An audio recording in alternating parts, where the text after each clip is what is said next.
11th class तैयार है पढ़ने के लिए। इस क्लास में हम लोग analytical method of vector addition पे बात करने वाले हैं। मतलब जो रिजल्टेंट आया था vector R equal to vector A plus vector B, आज उसकी हम वैल्यू निकालनी सीखेंगे। और इसके दो मेथड हैं, एक ट्रायंगल लो और एक पैरेललोग्राम लो। आप कोई एक मेथड सीख गए, समझ लीजिए दूसरा मेथड अपने आप आपको आ जाएगा। देखिए साहब, मैं ट्रायंगल लो बता देता हूँ। कौन सा लो है हमारा? ट्रायंगल लो। ट्रायंगल लो, तो ट्रायंगल लो पे बात करते हैं। मान लो दो वेक्टर है। कितने वेक्टर? दो वेक्टर, और उनके बीच का एंगल थीटा है। Let two vector A and B are inclined at angle theta।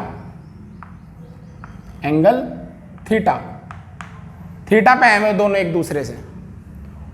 तो बनाइए इसको। कैसे बनाओगे?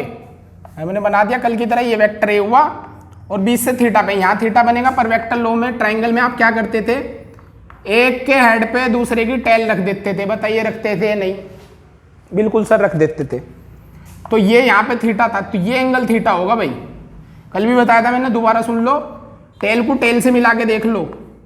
ये वेक्टर ए है, वेक्टर बी, तो ये थीटा है। अगर इसको आगे लेके चलोगे तो ये यहाँ होगा, फिर यहाँ होगा। ये थीटा, तो एक सिचुएशन में तो यहाँ पहुंच ही जाएगा। तो इसलिए मैंने ये वाला थीटा लिया। क्या मेरी बात समझ में आई? चलिए आगे देखिए। अब रिजल्टेंट क्या होता था?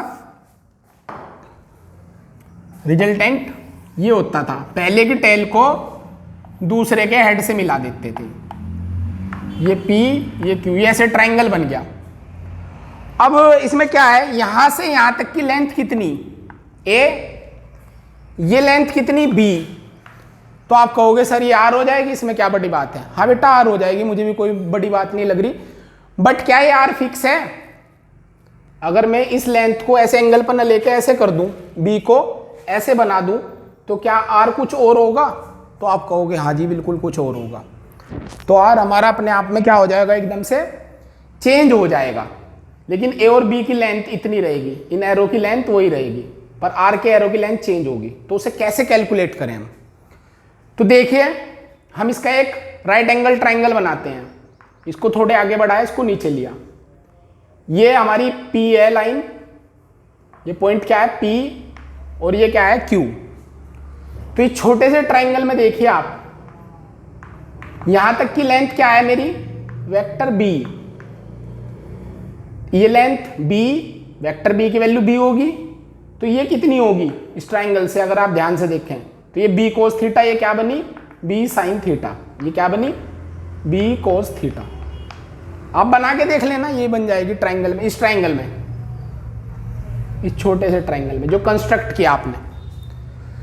तो राइट एंगल ट्रायंगल में बताइए, in right angle triangle OPQ, OP इसे N मान लेना, OPN। इस ट्रायंगल में नहीं, OPQ ही है, तो OPQ में ही देख लो। Right angle triangle OPQ। बताइए क्या OP का स्क्वायर पाइथागोरस लग जाएगी? PQ का स्क्वायर प्लस OQ के स्क्वायर के सम के इक्वल होगा? बिल्कुल होगा। O से लेके P तक की ये लेंथ कितनी होगी? लेंथ केवल, मैग्नीट्यूड, क्या वो R होगा? तो बिल्कुल ये R का स्क्वायर। P से Q तक की लेंथ, क्या ये लेंथ B sin थीटा होगी? भाई इस ट्रायंगल में किसी को प्रॉब्लम तो नहीं? देखो अगर इस ट्रायंगल में आपको sin थीटा लिखने को बोलते तो sin थीटा क्या होता? परपेंडिकुलर अपॉन हाइपोटेनियस PQ, और हाइपोटेनियस क्या? B है, तो PQ किसके इक्वल आ गया? B sin थीटा, जो मैंने लिख करके दिखा दिया। ऐसे ये कोस थीटा ऐसे निकल के आया। इसमें कुछ ज़्यादा सोचने की बात नहीं, इसलिए मैंने ज़्यादा इसको बताया भी नहीं, आपको ऐसे याद रखना। तो R स्क्वायर आ गया। PQ, P से Q तक की लेंथ क्या मेरी? B sin थीटा, तो इसका स्क्वायर कर दिया। OQ बताइए, O से Q तक की लेंथ, यहाँ से यहाँ तक की लेंथ, ये लेंथ A है, ये B cos थीटा है, तो क्या आ गई? A plus B cos theta का स्क्वायर। तो ऐसे आप इसको लिख सकते हैं। अब पाइथागोरस को जब ओपन करोगे तो क्या आएंगे? जब ये स्क्वायर ओपन होंगे तो क्या आएंगे बताइए? ये तो आर स्क्वायर, ये b square sine square theta, ये a square plus B square cos square theta plus 2ab cos theta होगा क्या? बिल्कुल। इसमें से और इसमें से क्या कॉमन आ जाएगा? बी स्क्वायर आ जाएगा, ए स्क्वायर तो ऐसा ही, इनमें से बी स्क्वायर कॉमन अगर आ गया तो अंदर क्या बचा? Sine square theta plus cos square theta plus 2ab cos theta R square, और ये क्या बन जाएगा? 1। तो क्या आ गया? R square equal to A square plus B square plus 2ab cos theta. क्या मेरी बात समझ में आ गई आपको? क्या है ये? जब आर निकाल लोगे तो क्या होगा?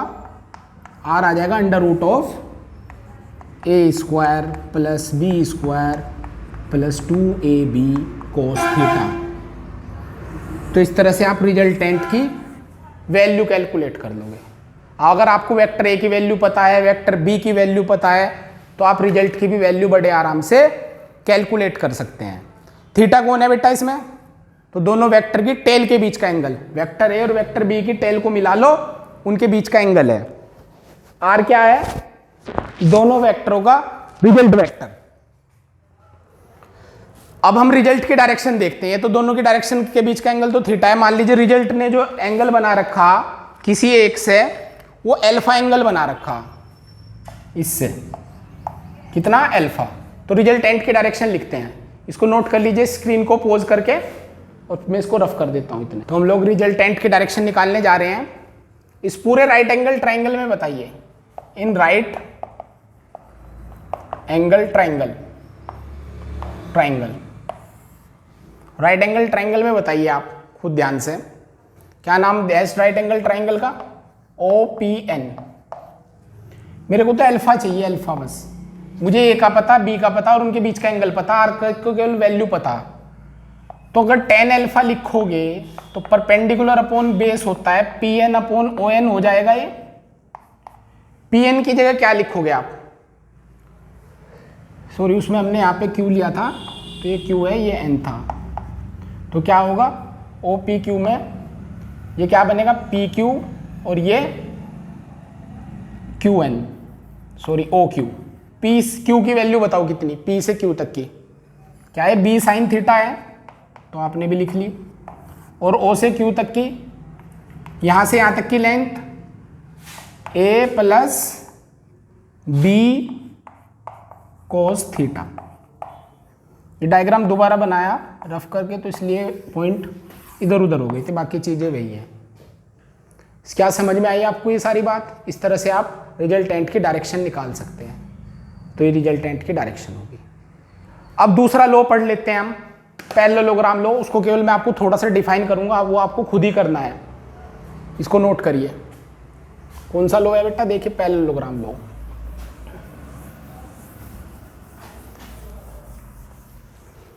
तो पैरेललोग्राम लॉ में वही अपने दो वेक्टर लेने आपको। नंबर 2 है parallelogram law. Parallelogram law, parallelogram law में क्या बताया था? दोनों वेक्टर यही थीटा एंगल पे हैं, किसी पैरेललोग्राम की एडजेसेंट साइड पे होने चाहिए। ये ए हुआ, ये बी हुआ, तो पैरेललोग्राम बना, दोनों के बीच का एंगल थीटा है। ये रिजल्ट हुआ वेक्टर आर, ये एंगल अल्फा। अगर इसको आगे ऐसे ही ऐड करो, ये O, ये P, ये Q, ये R, और ये परपेंडिकुलर ड्रॉ कर दो, ये N, ये एंगल थीटा, तो क्या ये भी थीटा होगा? बताइए।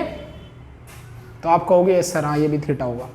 ये थीटा होगा, वो B है, तो ये वेक्टर B, पैरेललोग्राम में अपोजिट साइड इक्वल होती है, तो ये कितनी होगी? ये लेंथ B है, तो क्या होगी ये? क्या ये B साइन थीटा होगी? B भी पढ़ी थी हमने। और ये क्या होगी? B cos theta. अब आपके लिए ये बिल्कुल पहले जैसा सवाल बन गया, ट्रायंगल OQN, ट्रायंगल OQN। इस ट्रायंगल को लेकर के आप सारी बात दोबारा से सोल्व कर सकते हैं। और R क्या आएगा आपका? Under root of A square plus B square plus 2AB cos theta. ऐसे, और direction tan alpha is equal to बोलिए b sine theta upon a plus B cos theta.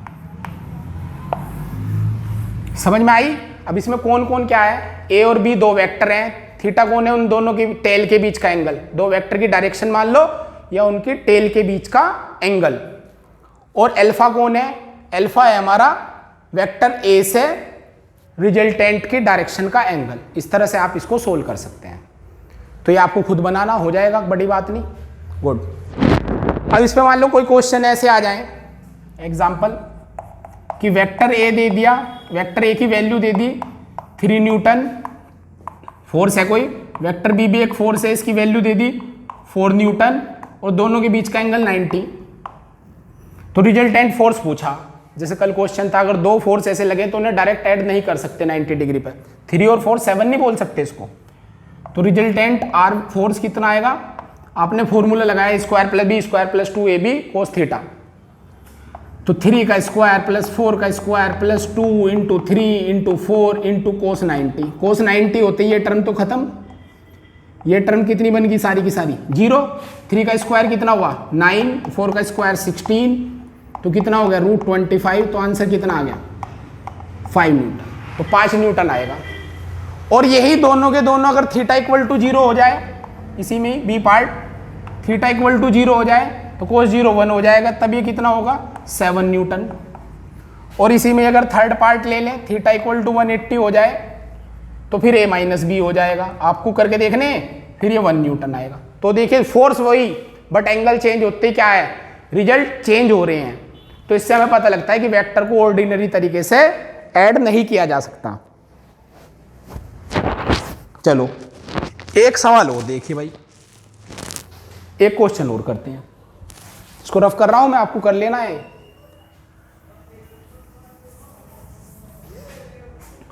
मान लीजिए दो वेक्टर हैं, एक a और एक b, दोनों इक्वल हैं और वे रिजल्ट के भी इक्वल हैं, ऐसा गिवन है, वो रिजल्ट के भी इक्वल हैं। और आपसे पूछ ले बताओ थीटा कितना। Famous question, important question, famous question, theta पूछ लिया। तो आप क्या लगाओगे फॉर्मूला, सबको आर मान लो, तो आर स्क्वायर, अपने फॉर्मूला लिख लो पहले, a square b square 2ab cos theta, सबको आर मान लो। Let r equal to a equal to b equal to x, x मान लिया चलो। तो x equal to under root of x square plus x square plus 2 into x into cos theta. तो कितना हो गया ये एक्स स्क्वायर, ये एक्स स्क्वायर, तो ये 2x स्क्वायर हो गया plus 2x square cos theta, और इधर ये x, इधर ये अंडर रूट, दोनों तरफ का स्क्वायर कर दो। तो ये क्या हो गया एक्स स्क्वायर, उधर 2x square plus 2x square cos theta, ये इधर आगे माइनस का हो गया, तो minus X square is equal to 2x square cos theta. X square से एक्स स्क्वायर कट गया, तो कोस थीटा क्या आ गया -1/2। और किसकी वैल्यू होती है, कल भी बताया था मैंने 1/2, तो ये होती है 120 डिग्री की। तो कितना आंसर आ गया 120 डिग्री। बहुत फेमस क्वेश्चन है। तो इस तरह से आप वेक्टर के क्वेश्चन अपनी बुक से करेंगे। SL अरोरा की बुक बहुत अच्छी होती है 11th में, उससे आप ये क्वेश्चन ट्राई करेंगे। नेक्स्ट वीडियो में हम आगे की चीज़ें देखेंगे। Thank you.